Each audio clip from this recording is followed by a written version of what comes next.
Hello friends, welcome to our channel Bestory. तो guys आज हम पढ़ेंगे क्लास 10 की साइंस का चैप्टर 10 उसका पार्ट 2। तो गाइस पार्ट 1 की वीडियो हमारे चैनल पे अपलोडेड है, अगर आपने नहीं देखी तो आप उसे हमारे चैनल पे जाके देख लीजिएगा। तो देखिए गाइस, पार्ट 1 में मैंने आपको बता दिया था कि जो स्फेरिकल मिरर्स होते हैं वो कितने तरीके के होते हैं।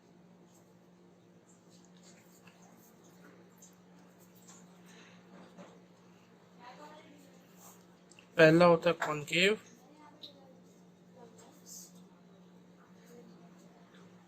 और जो अनदर टाइप होता है उसका वो होता है कॉन्वेक्स। तो देखिए गाइस, कॉनकेव और कॉन्वेक्स मिरर में क्या क्या होता है। कॉनकेव ऐसा मिरर होता है जिसका जो रिफ्लेक्टिंग सरफेस होगा वो क्या होगा, अंदर की तरफ होगा, और कॉन्वेक्स मिरर में जो रिफ्लेक्टिंग सरफेस होगा वो गाइस बाहर की तरफ होगा। अब गाइस इसमें हमें पढ़ने की जो इसमें टर्मिनोलॉजी होती है, मतलब कि कौन कौन सी जो टर्म्स होती है वो इन मिरर्स वगैरह में यूज होती है। तो देखिए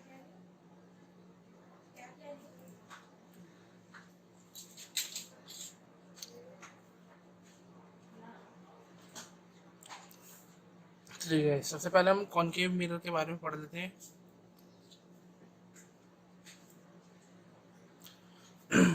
तो हम पहले एक कॉनकेव मिरर बना लेते हैं अपना। ये जैसे कि मैंने कॉनकेव मिरर बना दिया, इसके कॉनकेव मिरर के ठीक बीच में से गाइस, ये जो बीच में से एक लाइन जाती है हमारे, ये मान लीजिए एक मिरर है। इस मिरर के ठीक जो सेंटर पार्ट होगा, सेंटर पार्ट में से जो लाइन एकदम स्ट्रेट लाइन जाती है 90 डिग्री के एंगल पे, उस लाइन को बोलते हैं हम प्रिंसिपल एक्सिस। इस लाइन को गाइस प्रिंसिपल एक्सिस बोला जाएगा। और गाइस ये जो मिरर होता है ये जो हमारे स्फेरिकल मिरर्स होते हैं वो क्या होते हैं, एक स्फेयर के ही पार्ट होते हैं। मान लीजिए हमारे पास एक स्फेयर था, एक ये रिफ्लेक्टिंग स्फेयर है। इस रिफ्लेक्टिंग स्फेयर में हमने क्या करा, मान लीजिए गाइस इतना जो पोर्शन था इसका, इतने पोर्शन को काट लिया। तो इतना पोर्शन कट करने के बाद गाइस क्या बचेगा हमारे पास, ये वाला जो पार्ट है। तो इस पार्ट को हम ऐसे ड्रॉ कर सकते हैं। तो यही जो गाइस हमारा पार्ट है, इसी को हम क्या बोलेंगे, कॉनकेव या फिर कॉन्वेक्स मिरर। अब वो डिपेंड करेगा इसका रिफ्लेक्टिंग सरफेस कहाँ है। अगर रिफ्लेक्टिंग सरफेस गाइस इधर अंदर की तरफ होगा तो मतलब रिफ्लेक्टिंग सरफेस यहाँ पर आएगा तो ये कॉनकेव बन जाएगा। और अगर इसका रिफ्लेक्टिंग सरफेस बाहर की तरफ होगा तो फिर कॉन्वेक्स बन जाएगा। तो गाइस देखिए, ये जो हमारा स्फेरिकल मिरर है, कॉनकेव या कॉन्वेक्स, ये एक स्फेयर के कभी ना कभी पार्ट रहे होंगे। तो ये एकदम लाजमी सी बात है गाइस कि वो जो स्फेयर हो, उस स्फेयर की कोई ना कोई रेडियस जरूर होगी, क्योंकि कोई भी जो सर्कल चीज होती है उसकी रेडियस तो जरूर होगी। तो इसकी जो रेडियस होगी गाइस, ये जो स्फेयर, जिस स्फेयर का एक कॉनकेव मिरर पार्ट है, उसकी जो रेडियस होती है उस रेडियस को हम क्या बोलते हैं गाइस। मान लीजिए मिरर हमारा काफ़ी बड़ा था तो इसकी रेडियस यहाँ कहीं पर रही होगी। तो ये जो रेडियस होगी इसकी, इसे बोला जाएगा सी। सी का मतलब होता है यहाँ पे centre of curvature, centre of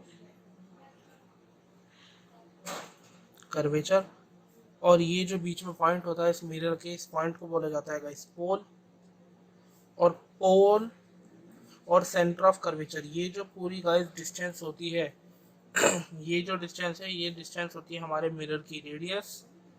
और इसी रेडियस का अगर हम हाफ कर दें, मतलब पोल और सेंटर ऑफ कर्वेचर के बीच का जो डिस्टेंस है, अगर इसे ही हाफ कर दें तो यहाँ कहीं पर एक हमें पॉइंट मिलेगा। तो वो जो पॉइंट होता है उसी पॉइंट को बोला जाता है हमारा फोकस। और जो फोकस होता है उस फोकस को गाइस हम स्मॉल वो जो हमारा फोकस होता है उस फोकस को हम कैपिटल एफ से डिनोट करते हैं। और फोकस और पोल के बीच की जो लेंथ होती है, फोकस और पोल के बीच की लेंथ को बोला जाता है गाइस फोकल लेंथ, जिसे स्मॉल एफ से डिनोट किया जाता है। तो कॉन्केव लेंस की टर्मिनोलॉजी में गाइस यही था। और गाइस ये जो हमारा यहाँ से इस पॉइंट से इस पॉइंट तक का ये जो सरफेस की पूरी लेंथ होती है, इसे बोला जाता है एपर्चर। अब गाइस कॉन्केव की तरह ही कॉन्वेक्स में भी बिल्कुल सब सेम होता है, बस इसमें दिक्कत या मतलब दिक्कत तो नहीं, वो एक डिफरेंस जो होता है वो यही होता है कि जो हमारे कॉन्केव मिरर में सारा फोकस वगैरह इस तरफ है, कॉन्वेक्स लेंस में वो सारी की सारी चीज़ें राइट हैंड साइड पर आ जाती हैं। सेकंड हम पढ़ देते हैं कॉन्वेक्स लेंस। देखिए गाइस, कॉन्वेक्स मिरर, देखिए गाइस कॉन्वेक्स मिरर में देखिए गाइस, हमने कॉन्वेक्स मिरर बना लिया। इसका बीच में जो पोल होगा, पोल से हमने एक सीधी लाइन खींची, इस लाइन को बोला जाएगा हमारी प्रिंसिपल एक्सिस, इस पॉइंट को बोलेंगे पोल। अब देखिए गाइस, इस मिरर का जो रिफ्लेक्टिंग सरफेस है, देखिए गाइस, इस मिरर का जो रिफ्लेक्टिंग सरफेस है वो बाहर की तरफ है, या फिर हम देखें तो ये जो मिरर है वो एक स्फेयर का पार्ट होगा, तो वो स्फेयर कैसे बना होगा, इस तरफ, मतलब ऐसे करके कोई स्फेयर होगा जिसका हमने क्या करा, एक छोटा सा पार्ट काट लिया, तो इस स्फेयर की रेडियस कहाँ होगी गाइस, इस तरफ। कॉनकेव में स्फेयर है हमारा, ऐसे बनता, तो इसलिए उसकी रेडियस इधर थी, कॉन्वेक्स में रेडियस राइट हैंड साइड पर होती है। तो देखिए इसकी जो रेडियस होगी उसे बोलेंगे सी, मतलब centre of curvature. Centre of curvature और पोल के बीच का जो हमारा पार्ट होता है उसे बोलेंगे फोकस, और फोकस और पोल के बीच की जो लेंथ होती है उसे बोलते हैं उसकी फोकल लेंथ, जिसे डिनोट करते हैं स्मॉल एफ से। तो गाइज हमारा जो कॉन्वेक्स मिरर और कॉन्केव मिरर है, दोनों की जो टर्मिनोलॉजी है वो सेम है, मतलब स्मॉल एफ में फोकल लेंथ वगैरह सब कुछ इसका सेम रहता है, बस जो रेडियस होती है वो रेडियस इसमें क्या होता है हमारी नेगेटिव आती है, इसमें रेडियस पॉजिटिव आती है। वो नेगेटिव पॉजिटिव भी अभी आपको पता चल जाएगा किस तरीके से मैं आपको बताना चाह रहा हूँ। देखिए गाइस,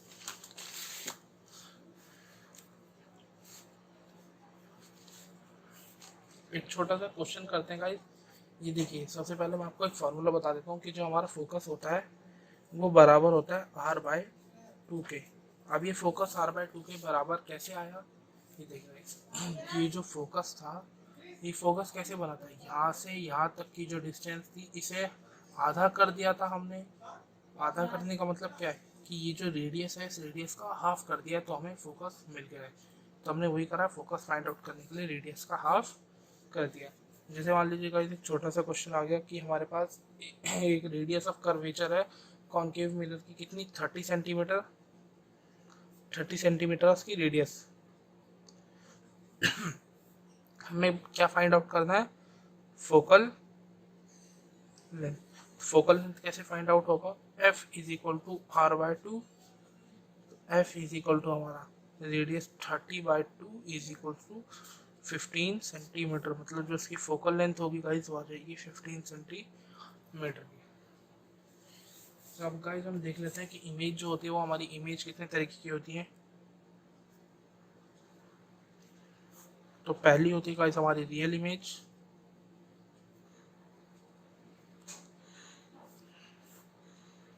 दूसरी हमारी होगी गाइस वर्चुअल इमेज।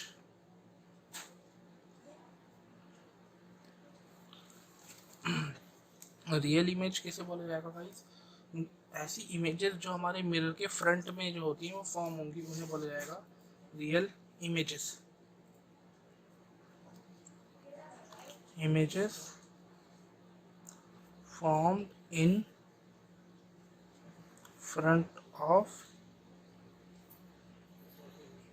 mirror, उन्हें हम क्या बोलेंगे, real image. Front of mirror का मतलब है गाइस हमारा मिरर जो रखा हुआ है, मिरर के ठीक सामने उसकी जो इमेज है वो प्रोड्यूस होगी गाइस। 10th क्लास में इसके जो साइंस में एक्सपेरिमेंट वगैरह है वो आपके जो क्लास टीचर्स वगैरह होंगे साइंस के वो आपको करवा देंगे, तो उससे आपको रियल इमेज जो है वो अच्छे से पता चल जाएगा। क्योंकि गाइस बच्चों को रियल इमेज में बहुत ज़्यादा कन्फ्यूजन होता है कि मिरर के सामने कोई इमेज किस तरीके से बन सकती है। तो वो गाइस अगर मैं आपको अभी यहाँ वर्बली बताना चाहूँगा तो आप समझ नहीं पाओगे, तो अच्छा होगा कि आप क्या करिए, या तो आप यूट्यूब पे सर्च कर लीजिए कि रियल इमेज किस तरीके से बनती है, या फिर आपके जो टीचर्स वगैरह हों वो आपको एक बार वो एक्सपेरिमेंट करके बता दें। क्योंकि वर्बली बताना गाइस थोड़ा मुश्किल हो जाता है, क्योंकि तो वर्बली बताना गाइस थोड़ा मुश्किल सा हो जाएगा। तो देखिए, आप एक बार इसका यूट्यूब पे कोई एग्जांपल्स वगैरह देख लीजिएगा, उससे आपको एक दो एग्जांपल में बहुत अच्छे तरीके से समझ आ जाएगा। दूसरा जो पॉइंट है गाइस कह रहा है रियल इमेजेस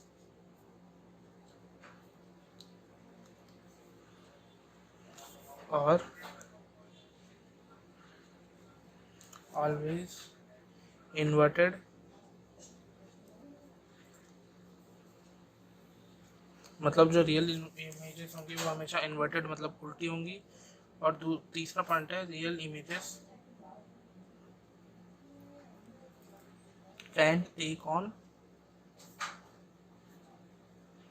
स्क्रीन। अब देखिएगा किसी स्क्रीन पे ला सकते हैं, इसका मतलब है मान लीजिए यहाँ पर हमने एक मिरर रखा, इस मिरर के आगे हमने क्या करा, कोई भी स्क्रीन वगैरह लगा दी, तो उस स्क्रीन पे क्या होगा, हमने जो भी यहाँ पे ऑब्जेक्ट रखा है उसकी इमेज क्या होगी, इसमें से टकरा के, इस मिरर पर टकरा के ये जो स्क्रीन होगी इस स्क्रीन के ऊपर बन जाएगी। इसलिए हम कह रहे हैं कि ये जो इमेजेस होंगी कहाँ हो सकती है, हमारी स्क्रीन पर लाई जा सकती है। अब वर्चुअल इमेज की बात करें तो देखिए गाइस, रियल इमेज फ्रंट में बनती है, जो वर्चुअल इमेज होगी वो क्या बनेगी, बिहाइंड या फिर बियॉन्ड बनेंगी। दोज इमेजेस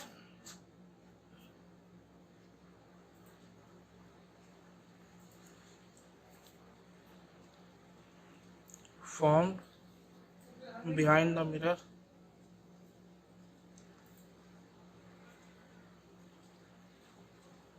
उन्हें हम बोलेंगे गाइस वर्चुअल इमेज। दूसरा है कि जो हमारी वर्चुअल इमेज होगी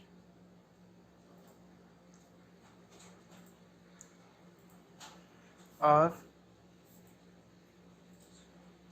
ऑलवेज इरेक्ट। इरेक्ट का मतलब है गाइस एकदम सीधी इमेज बनेगी, मतलब अगर ऑब्जेक्ट ऐसा रखा हुआ है तो जो मिरर होगा मिरर के अंदर भी ऑब्जेक्ट की इमेज सेम ही आएगी। और तीसरा पॉइंट है गाइस कि जो वर्चुअल इमेजेस होंगी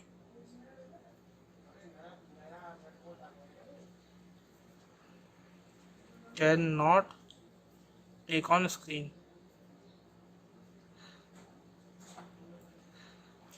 इसका मतलब है गाइस जो हमारी वर्चुअल इमेजेस होती हैं उन्हें हम स्क्रीन वगैरह पर टेक ऑन नहीं कर सकते या फिर नहीं ला सकते। इसका एक सीधा सा एग्जांपल है गाइस वर्चुअल इमेजेस का, जो हम मिरर के आगे खड़े होते हैं, वो मिरर के आगे खड़ा होना भी गाइस हमारे लिए एक वर्चुअल इमेज होती है, क्योंकि उसमें क्या होता है हमारी इमेज एकदम सीधी बनी होती है। ऐसा नहीं कि गाइस आप मिरर के सामने जब खड़े होगे तो आपका जो सर होगा वो पैरों की तरफ चला जाएगा और पैर आपके सर के पास आ जाएंगे, ऐसी इमेज कोई नहीं बनती गाइस। देखिए गाइस अब हम पढ़ लेते हैं हमारा images formed by plane mirror.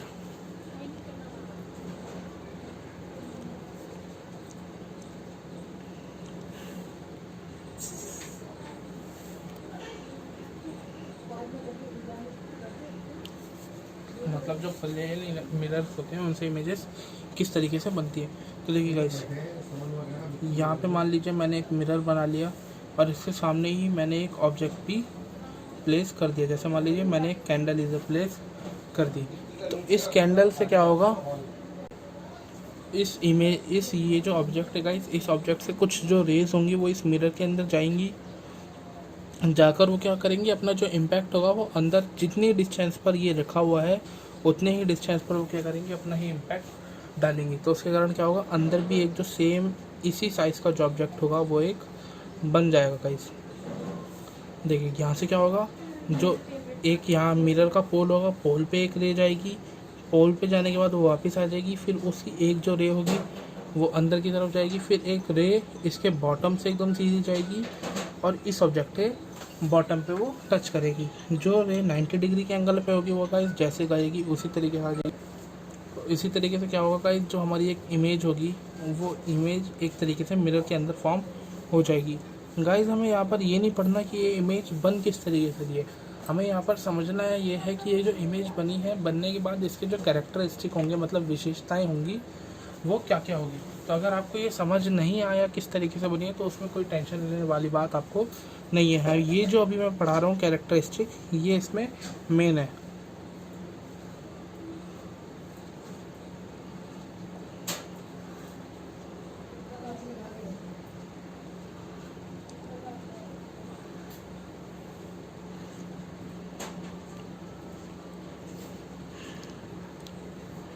मतलब जो प्लेन मिरर से गाइस हमारी इमेज बनती है उसकी क्या क्या कैरेक्टरिस्टिक होते हैं। सबसे पहला जो कैरेक्टरिस्टिक है वो कह रहा है गाइस कि जो हमारी इमेज होगी वो पूरी वर्चुअल और इरेक्ट होगी। Virtual and erect. वर्चुअल का मतलब होगा गाइस इमेज आभासी होगी। आभासी का मतलब यहाँ जो ऑब्जेक्ट है वो ऑब्जेक्ट हमें मिरर के अंदर दिखेगा, लेकिन हम इस ऑब्जेक्ट की जो इमेज बनी है इस इमेज को टच नहीं कर पाएंगे गाइस। जैसे आपने देखा होगा मिरर में आपकी जो इमेज बनती है आप उस इमेज को टच नहीं कर पाते, आप उसे छू नहीं पाते। तो इसी तरीके की जो इमेज होगी ये कुछ बनेगी। और इरेक्ट का मतलब है एकदम सीधी इमेज बनेगी, मतलब ऑब्जेक्ट हमने सीधा रखा था कि उसकी फ्लेम ऊपर थी और ये जो वैक्स था उसका वो नीचे की तरफ था, मतलब बॉटम जो था तो अंदर भी मिरर की इमेज ऐसी ही बनेगी, मतलब फ्लेम ऊपर की साइड और जो इसका वैक्स है ये बॉटम साइड पर ही होगा। कई बार गाइस ऐसा होता है, आप सोच रहे होगे कि इमेज तो हमेशा सीधी बनती है। नहीं गाइस, बहुत सारे केसेस में इमेज सीधी नहीं बनती। वो इमेज कैसी बनेगी कि मान लीजिए आपने कैंडल इस तरीके से या फिर आपने कोई भी इमेज ऐसी रखी, मिरर के अंदर क्या होगा, उसकी इमेज एकदम उल्टी बनेगी। मतलब ये वाली चीज़ बॉटम में और जो नीचे वाली चीज़ थी वो ऊपर की साइड आ जाती है। वो भी कुछ स्पेशल तरीके के जो हमारे मिरर्स वगैरह होते हैं कॉन्केव कॉन्वेक्स, उसमें अलग अलग केसेस पे अलग अलग पोजीशन पे रखने पे इमेज का जो हमारा साइज़ होता है वो भी डिपेंड करता है। सेकंड पॉइंट जो हमें गाइस पढ़ना है वो है कि जो हमारी इमेज होगी वो लेटरली